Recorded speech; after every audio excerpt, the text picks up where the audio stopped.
breaking down Bergman and our look back at the 1940s.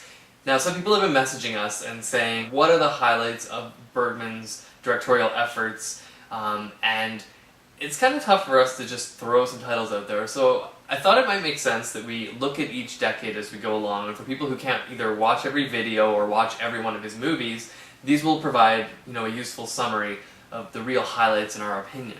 So we sat down and we talked about Bergman and really what the 1940s meant for the director. And we found some interesting themes and some real changes. Mm-hmm. Of course, we started with Crisis, his first actual effort behind the camera, we saw a lot of those themes that came up in Crisis recurring, particularly relationships. I agree. It's definitely a theme that we saw emerge in the beginning, and he worked with it until it became more complex and nuanced towards the end of the decade. Mm-hmm. And we saw him evolve some other themes that were more kind of social commentary related. So there was quite a bit of criticism of social standards and propriety and religious expectations and how they mixed with the more conventional norms of society. If we were to look at some of the positive aspects of growth for Bergman as a director, mm-hmm. I think what we really saw in this decade was he started out with themes that he wanted to approach and viewpoints that he wanted to put forth to the audience, but they were presented almost like an essay. He was trying to prove points. Yeah, he was dangerously close to becoming didactic in the early films. There's a lot, I felt like there was this finger wagging from him. But, and I guess that's one of the reasons why the two films that we chose happened to be at the end of the decade as well. The first one that we picked as an essential Bergman for the 40s is Prison. Actually, I have to, this is a funny thing. When we originally looked at the film, we did not pick it as an essential Bergman. Right, and that's a mistake in retrospect, in my opinion. See, I still don't know if it's a mistake. I think it's a powerful film and definitely one of the best of the 1940s.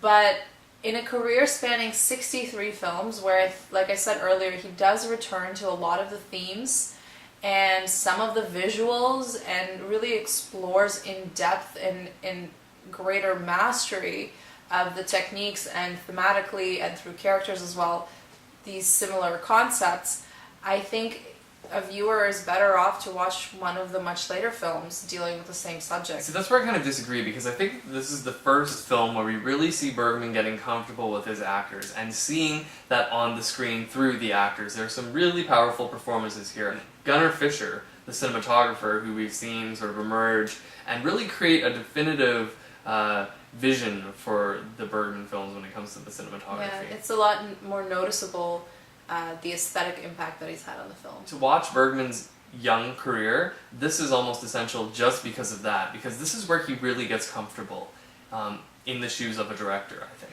Not only comfortable, but highly creative as well. No, I agree. I really enjoy the film, and I'll admit that out of all of the films in the 1940s, this one really elicited a very powerful emotional response from me, whereas the other films I kind of watched more, with an intellectual kind of bend. Yeah.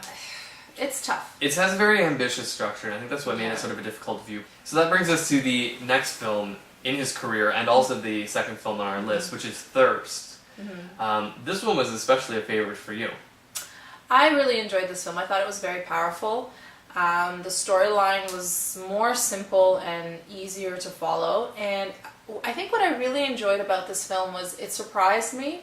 He explored the way women interact with each other, the way their different relationships, both with other women and with men as well, primarily, are framed within a social structure and how women interact with their environment.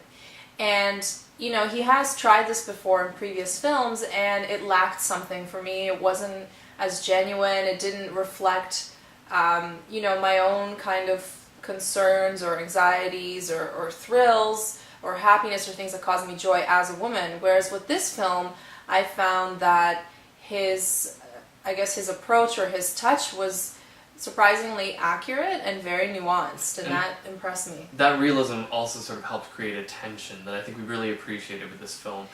In the main couple. It really shows that type of confidence as a director going forward that I think we're going to see in his films from the 50s, at least from what we've read. I think that these two films really show that type of growth. And if you were to pick two from the 1940s, Prison and Thirst would be them. I concur. So there we go for the 1940s, and be sure to check those two out and, watch the other ones as well if you get a chance.